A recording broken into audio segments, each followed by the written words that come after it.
Extruder was, for years, primarily an industrial device.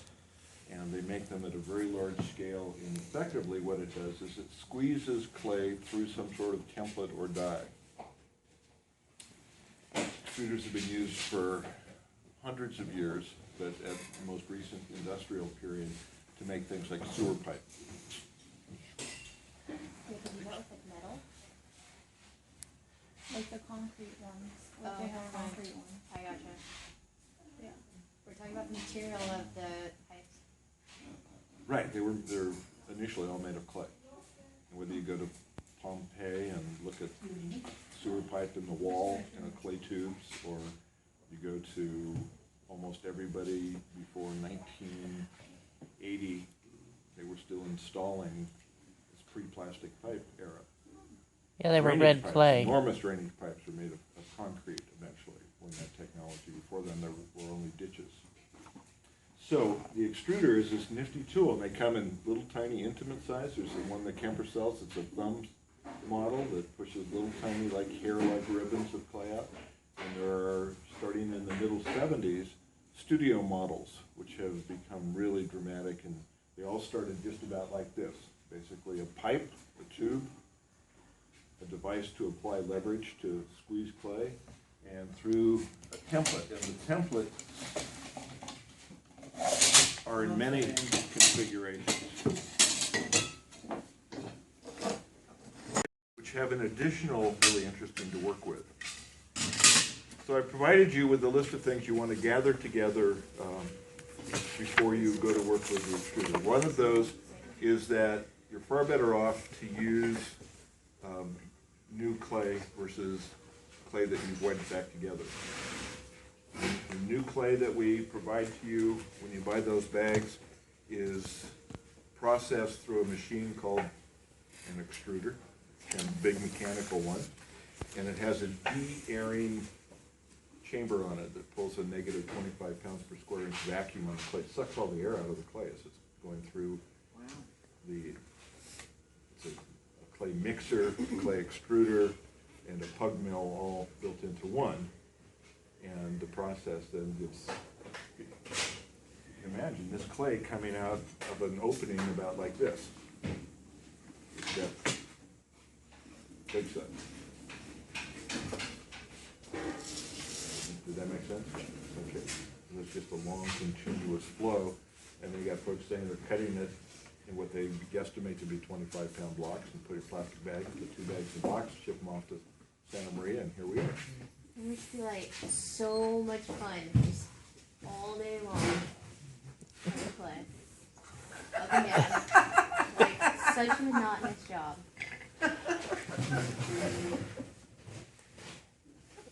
I can't be the only one who thinks that. Just cutting the clay would be so boring. In San Luis Obispo, across the street from where I live, used to be the brickyard. And somebody figured that out, that was really monotonous to keep cutting those bricks. So they had a circular device that had center point and 4 wires. And so if the clay is being continuously extruded out of the nozzle, and if they cut straight down, because that's moving, every cut would be at an angle. So they had to create a device where this thing, not only did it rotate with the 4 wires, but it also moved the same pace that the clay was moving, so that as it cut, the line would always be perpendicular to the extrusion. Because it was really boring to do this all day long, and probably not very accurate. Well, did the machine have a cutter attached to it? Yeah, this device. Oh. It's a big wire, a big hoop, solid steel hoop with 4 wires, and so one wire would make a path through the clay. The extrusion would keep cutting it. The next wire would cut it, and it would make those, and then it would reset back to the beginning, so it was always traveling at the same movement as the clay coming out of the nozzle of the extruder and cutting. So this I was mesmerized. Stood there and watched it. circle Right. would be like that. So here's a circle, and here's like the clay going through. Yes. And people are always complaining about machines taking over their jobs, but that's an example of why they have to take over their jobs. Okay, back to our list here. Wear boards, cutting wire, extruder dies, a wrench, which I'll go get if I figure out that it's necessary.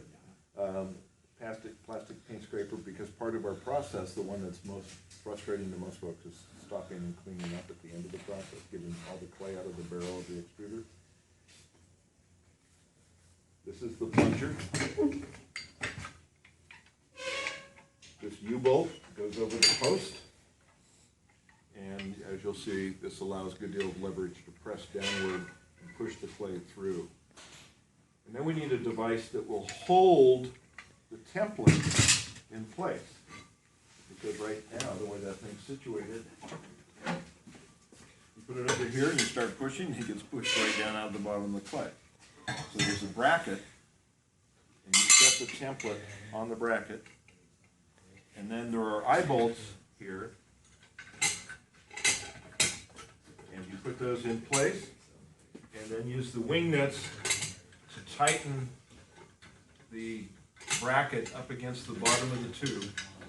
It's a good idea to work gradually from each side, because if you tighten just on one side and then try to tighten the other, the thing's going to be sitting in here at an angle. And it's now ready to have clay. I would like you each to take a moment and come up and look in the barrel.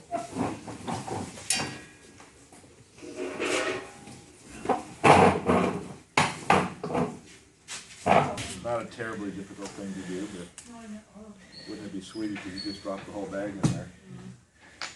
There are some. Oh well, that's right. Bill's used the whole bag where.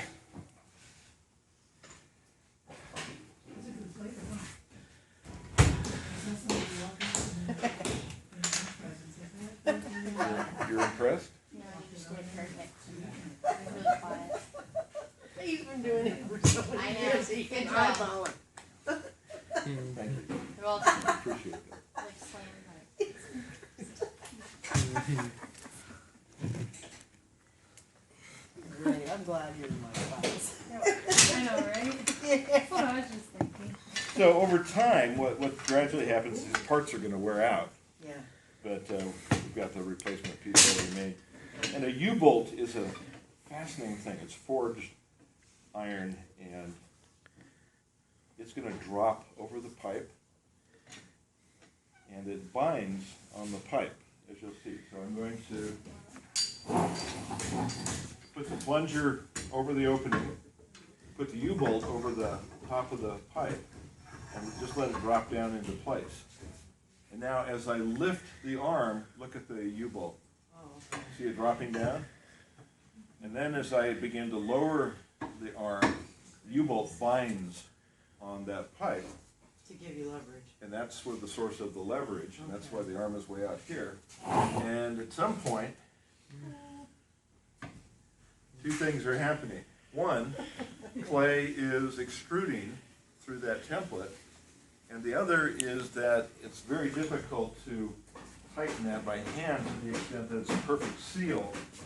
And so you get these pieces of extruded clay that come out the sides, which are just all kinds of fun to play with, I think.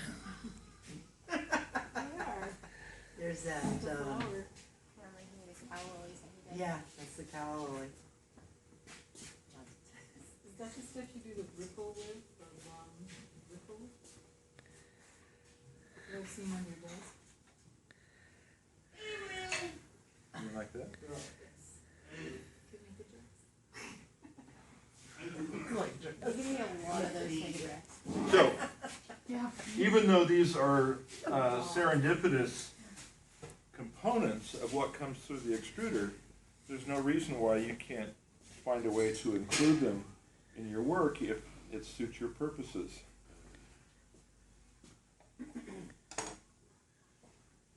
How do you remove the clay? Well, in some cases it's not all that difficult. On a piece like this, we'll be doing some other ones here where sometimes working together in teamwork is really useful.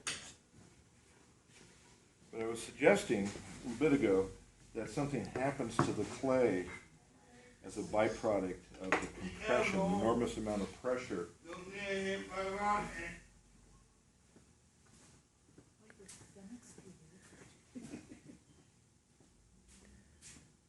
David, I know that you're working hard back here, Have you seen those? but you're No, loud I- enough to he interrupt my mentioned lecture. Yeah, I have those. Yeah, I'm using it Thank actually you. on something I'm doing.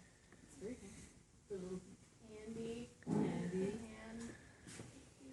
So it's more compacted that way? It's more, it's denser, Denser, it's more okay. compressed, and it's just great stuff to play with. And it doesn't crack, like, oh, I guess it does that. It can a little bit. Okay. Wow. It feels heavier. Yeah, I think that, I don't know if the density has gone up that much, but. Now, I pressed down as far as the lever arm would go. But there's more clay in there? Yep, still more clay in there. So I'm going to, I just lift the arm up, make sure that the U-bolt goes down, and then keep on pressing.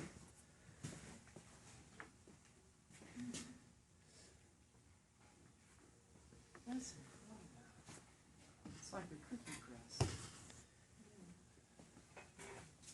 That's as thick a piece of clay as you should ever try to dry out. It's like over an inch, isn't it? It's an inch square. You know Now, what I'm saying? you know, that's a contextual statement. Yeah, well, they extrude bricks and fire them. Well, I guess is what I've heard. I don't know about low fire clay, but Well, the thickness of, for our studio purpose, our goal is that everyone, you're supposed to play with these things. Oh, Something okay. like- I cheered. Yeah. The studio target is at half to 3/4 of an inch. Thickness. Wow. Double rainbow. So if you extrude that and you let it lay out and become leather hard, then there are some other options. For instance, what if we begin to cut these things at angles? Giant Lego house. Miter the corners. Giant lake house. That's great.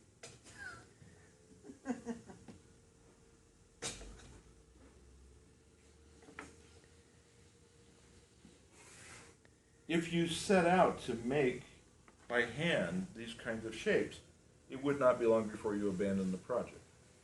In most cases. I mean, you could roll out a slab, you can cut and measure, but the extruder just gives you this clay at a wonderful, pliable state in which you can continue to mess with it. I'm really fond of what happens with this when I take it and just squeeze it. Yeah. You know, it just behaves a bit differently. It seems like it would be, it would hold its shape, yeah. Hold its shape a little bit better. So I don't think it's terribly difficult for you to start to imagine, if you look at an extruded die and see the opening, what is that shape when it's extruded? Angle iron. Right. Which of course is how a lot of things are made. I used to try to keep some extruded aluminum mullion pieces here. I haven't seen them for a while. But all this stuff, all the window frames here, came through an extruder. Not metal extruder, right. So is that like really hot? It doesn't have to be really hot with some metals, maybe hotter for others. But there are a lot of industrial applications for that technology, and clay is just one of them. When these studio models first came on the scene in the middle 70s, suddenly at the art and craft fairs, there were hundreds of people. Well, you're going to find out in a moment, we can also make hollow forms.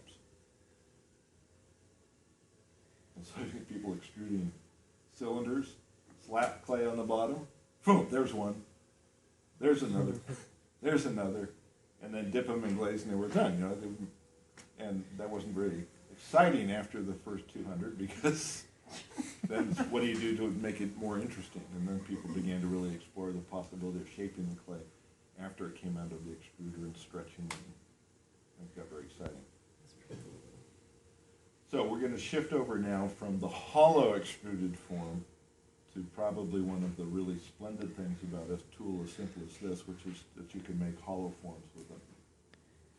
Your assignment for using the extruder as a forming tool is to, and this is where it probably works well to be in teams, extrude 3 or more shapes and create a sculptural form with them.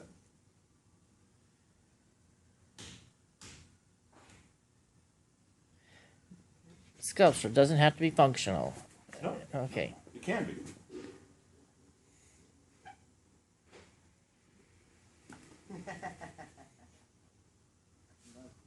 That's the only assignment we have on the No. extruder? There are 2 assignments to the and Well, only this is- because you asked. Yeah. Now deal with your classmates. Okay. Not true. No, just harassing. Yeah. Excuse me a minute. Pardon, yeah. I need a moment here. His little.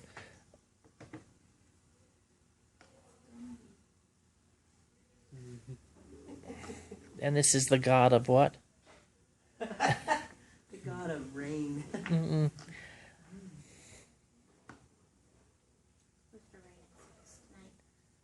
They're already being, oops, it's a little weak right there when I squeezed it.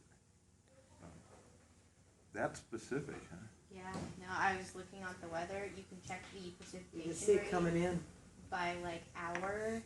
At like 5 o'clock, it's like 20%, and then at 8 o'clock, it's like 80%. I Close love to it. 100.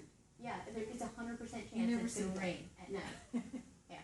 So we're Yesterday sure. was- It's supposed to rain Tomorrow's through supposed to Sunday, be- isn't it? Yeah. Yeah, there's 3 Like tonight storms. through We got Sunday. one. We've got one coming in tonight through all day tomorrow, and then another one, I guess, Sunday to Monday.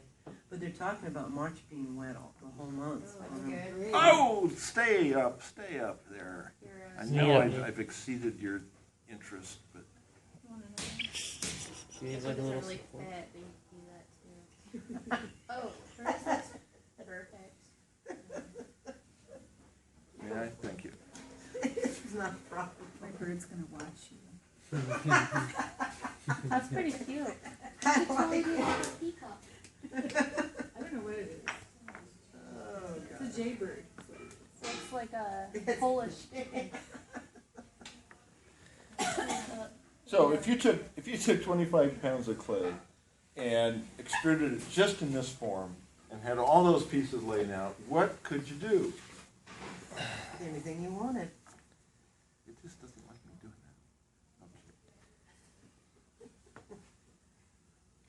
that. 25 pounds. 25 pounds is a lot of That's. clay. Yeah, you better clear the table. Are we doing 25 pounds?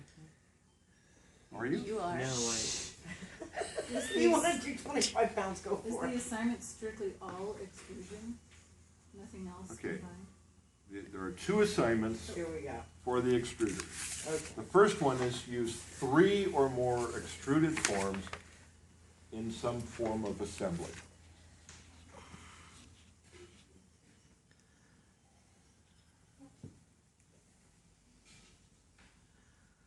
Seems to me that's probably likely a sculptural assembly. The second, and one of the characteristics of that assignment is I want the extruded forms to still be obviously extruded. So this is no. You took your extruded clay, you wedged it up, you threw a pot on the wheel.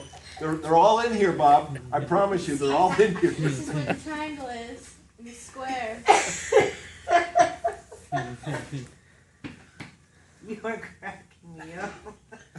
You are so Thank you. The second is to use 1 or more extruded shapes in conjunction with some other forming technique. Does that one have to be visible?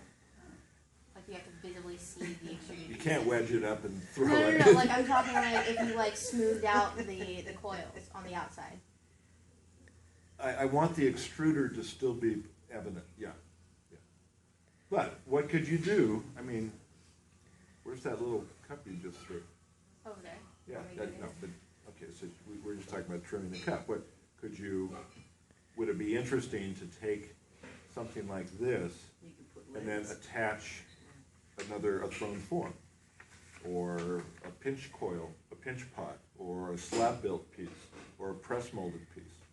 So you choose the other forming technique, but include extruded forms with it. So that's at least one extruded form on the second? Correct. Okay.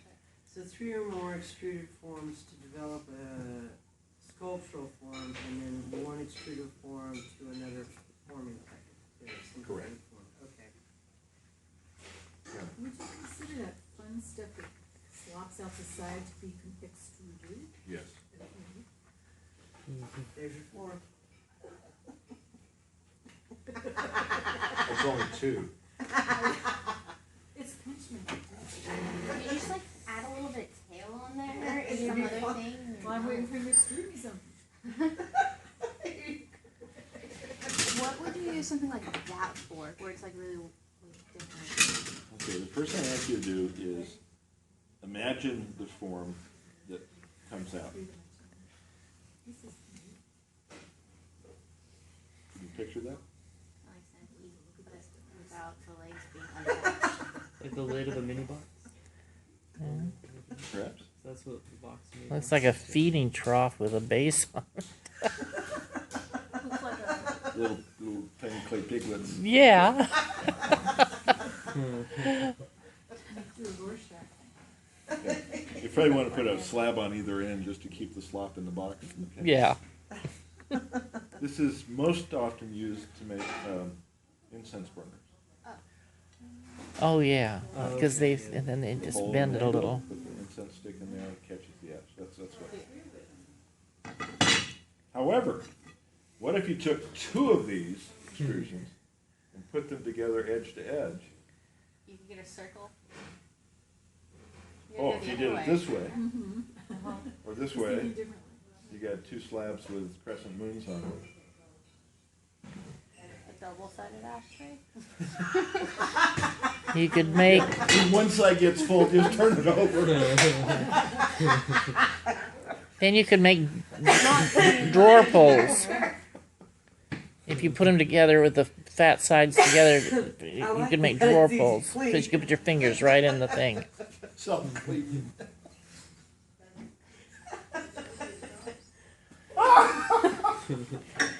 Pardon me.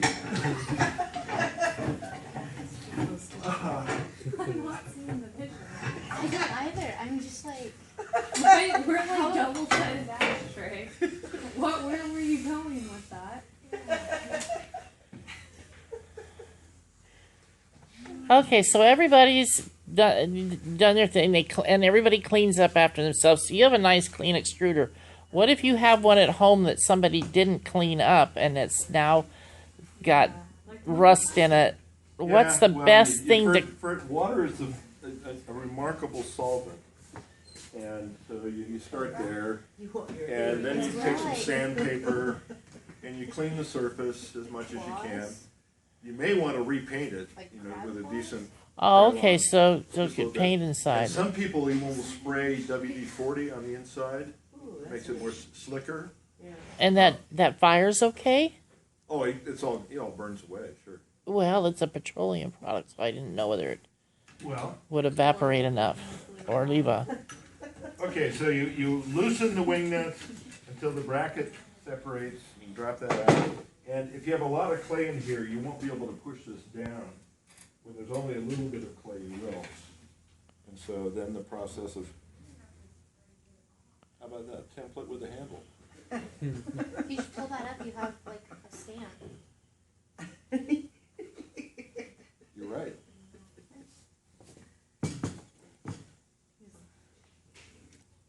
Now you don't.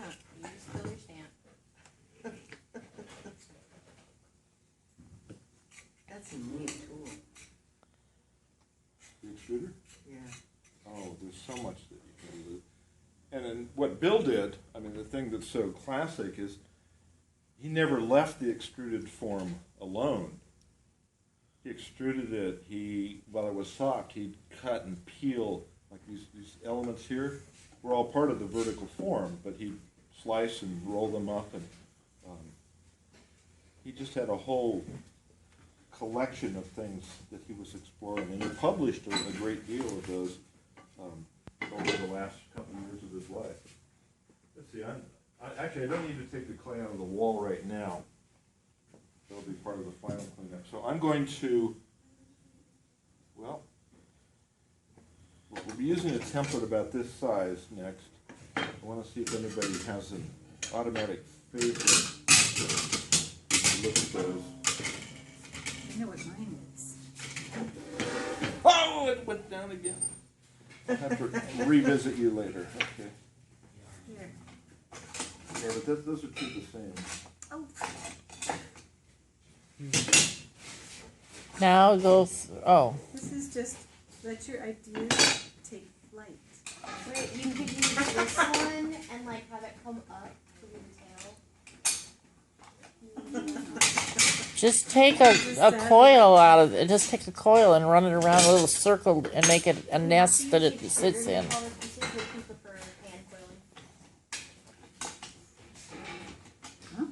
Take me through that again.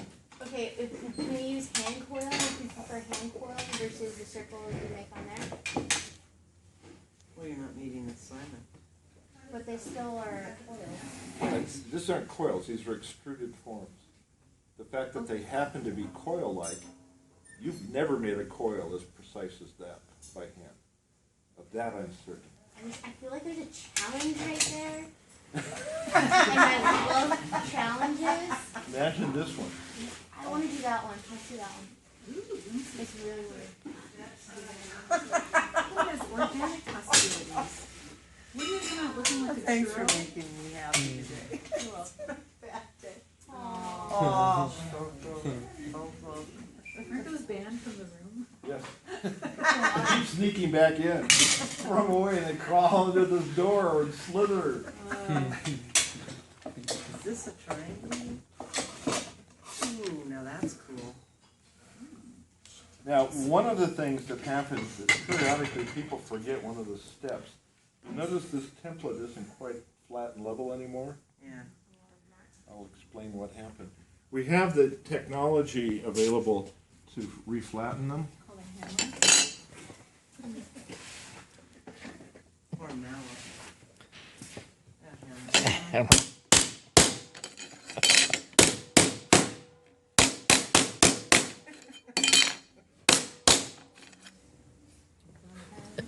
The aluminum is Good thing you didn't. still a bit soft. Yes. Now, you may have noticed that these have a pair of small holes here on the side. Yeah. So we have a device which I call a bridge, which rests in those holes. And we have a little industrial perforated screen folded tray and bolts and nuts that are intended to fit together. And sometimes you need a wrench because there's a lot of clay that ends up being left on things.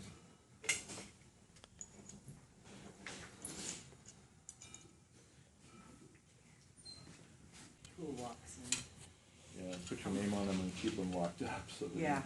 I have a toolbox out in the I truck. take my stuff with me a Wow. lot of times. Wow. What happens sometimes is I think that these get damaged. It's like the thread has been. Now, is that to use for hollow form? Yes. What this bridge will do, if I'm ever able to assemble it, is provide the support for a middle piece that represents the space you don't want to have clay.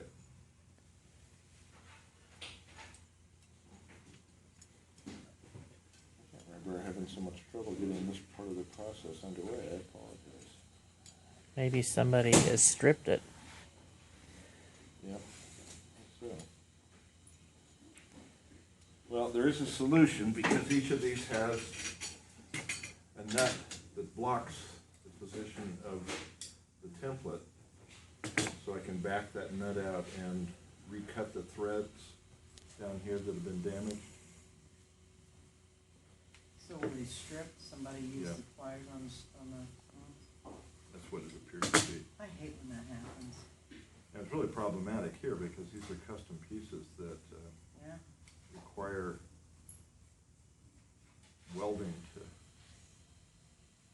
them back together. So that one's now clean enough to work with, I think. I'll try this one. Probably not a bad thing for you to see the problem-solving side of this once in a while, but how to go about. I'm also philosophically opposed to making everything really easy for you here. Otherwise, people never want to leave. So you need to deal with the fact that if you're sharing a studio with 150 people a week, that there are some problems that occur and work gets broken or damaged, which always is heartbreaking to me. But it is reason for you to, if you're serious about ceramics, to begin to set up your own workplace. Yep, that's what I did. And it's clean. Mine's not clean. Like, I know you keep saying it's not that bad, but it seems that bad in my mind. It's Yeah. an investment in your future. What's not that bad that you're... Oh, Nice. her studio price. Oh. What criteria did you use for selecting the equipment that you purchased? I did research on the net and looked at the different pieces, and I talked to a number of other people who work on the wheel and kilns, use kilns, and figured out which ones they liked best and went from there.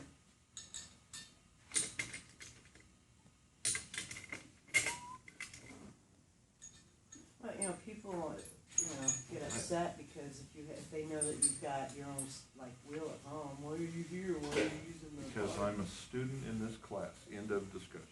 Yeah. So, I can put the center piece in there that I desire. This one would make not for much extrusion, right? That's what was punched out to make the hole in the beginning. It's But probably if you're very thin, paper insightful, thin. clever, and determined, you could find any number of devices that you might put in there. So the middle would be would be hollow on that, correct, if you use that, either one of those? Yes, that's typically you want to, in a way that's sort of symmetrically oriented within the opening. It's not a requirement to do that. You can probably do it in a number of different ways. Do you have a problem with that in the drying method? Because it's like parts of it are thicker and parts are less thick, if it were you. Potentially, particularly if you dry things very quickly. So the bridge goes up inside the extrusion barrel, and curiously, and perhaps counterintuitively, the clay will flow around all of this and reseal because the pressure is so great that what you'll now extrude is the empty space that you see there. I was confused about that. I was like, you have to attach it back together? I thought it was going to get cut in half. It does it all by itself. Yeah, because of the pressure. Oh, And this is why Bill had to come up with this air pressure one, because well, first of all, some of his stuff is a foot in diameter, and then you've got all these little things, and so you need that extra pressure to get through it. this is an important part of the process. If I put the template, most of the templates are rectangular, and I put that in the long direction, it's going to interfere with the U-bolt or the eye-bolts. Make sure that you get that in perpendicular, so that where it hangs over it, it's not going to interfere with this. Yeah. You won't make the mistake twice, because you won't be able to get it on, right? I'm sure probably tried it, but I won't go any further with that conversation. So in order to put this in place, then I'm going to slide that up, and I have to pull the eye bolts out of the way, let it drop back inside the slots. And after 4, you want to tighten that incrementally, working from both sides.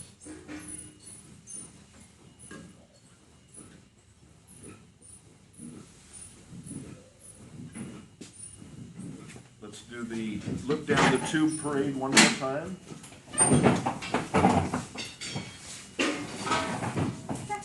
And try to push the bridge right through the template. That's an ugly picture. So on the back of the pipe, the vertical pipe, is a yellow flap. Okay. You pull that over against the pipe, and now the U-bolt stops when it hits there. That keeps the plunger from pushing down on top of the bridge. So you've got to put a lot more clay in there then. In addition, nothing's coming out of the bottom of the extruder until this gets filled with clay and still have more clay to push around. So my next step is to make sure I've got clay here to help fill the barrel.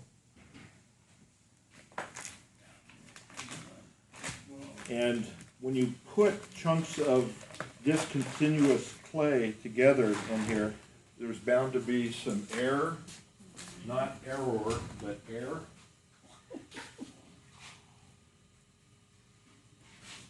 And when that air reaches out, it sometimes makes rib body sounds.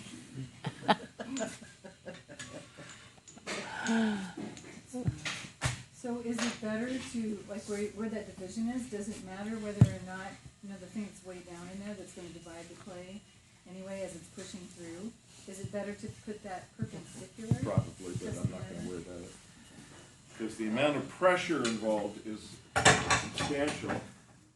And I don't think anyone today has enjoyed this process as much as Nicole. So you can help me? You didn't see that coming.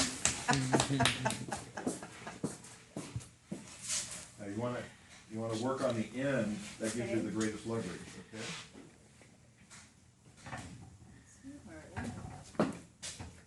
Didn't do the thing. My extruder doesn't work that easily. I'm getting a new extruder. Okay. Are you?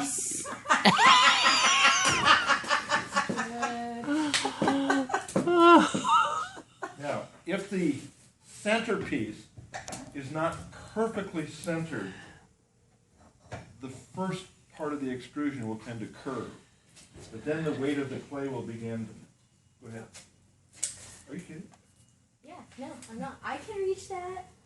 I know how it's going. Okay, let's stop right now. Now, I'm going to reach around here to cut this. And instead of having the thing fall and slop to the floor, Nicole's going to gently try to pick it up when I cut it. Ready? Yes, and don't let that hand hit you in the head. That would hurt.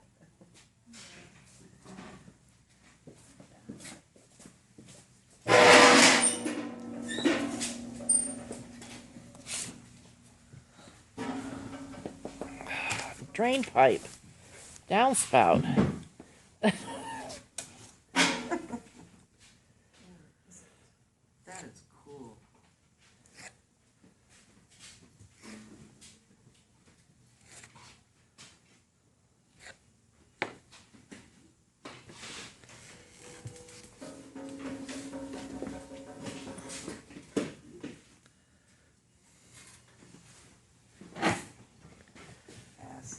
The third assignment with this forming technique is to make something with that piece I just gave you. That's true, we didn't start playing with it before. Yeah. Oh, I already did. Particular piece. That chunk of extruded clay, take And the some, second while assignment? you're here, there's more clay available. Can we go get things? Talking about spaghetti dinner, or? Yeah, like things. Yes, you may. Thank you. Hold on. Are you saying this is part of one of the assignments? No, it's the third assignment. We're playing around with it. No, we got a third assignment. Oh, we have a third assignment. Make something with it, Right now. right now. Oh, cool. May I have some clay? Yes. And I'm lifting the U-bolt, enough suction there that it releases the pressure on the bracket. So you can then loosen the wing nuts. And once you pull that out, remove the bracket. But you're not gonna be able to pull that out without a tremendous amount of force. So now, take the yellow flap, move it back, and push the entire apparatus out of the barrel.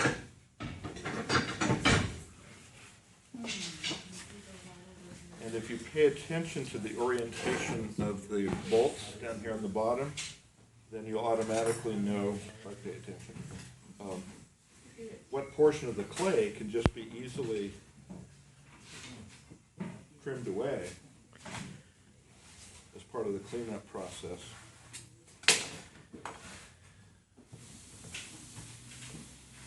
And after that, you go to work and begin to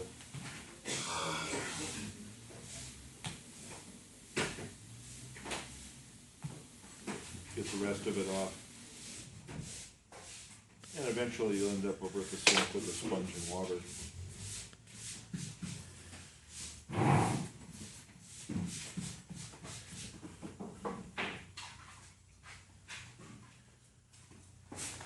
That's incredible. Absolutely incredible how they engineered that. It just, Yeah, you wouldn't believe it would come back as well. yeah.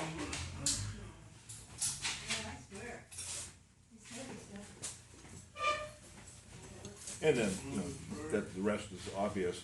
You want to disassemble the bridge eventually and put all the parts back together. Normally this box is sort of in the back of side over here. Now, most of the plate came out with that large chunk that was attached to the extrusion die on the bridge. Check to make sure that the plunger's pretty clean. And leave that hanging on here. And then there's another particularly useful application of these paint scrapers. If you have one that's the right size, so you can just go inside.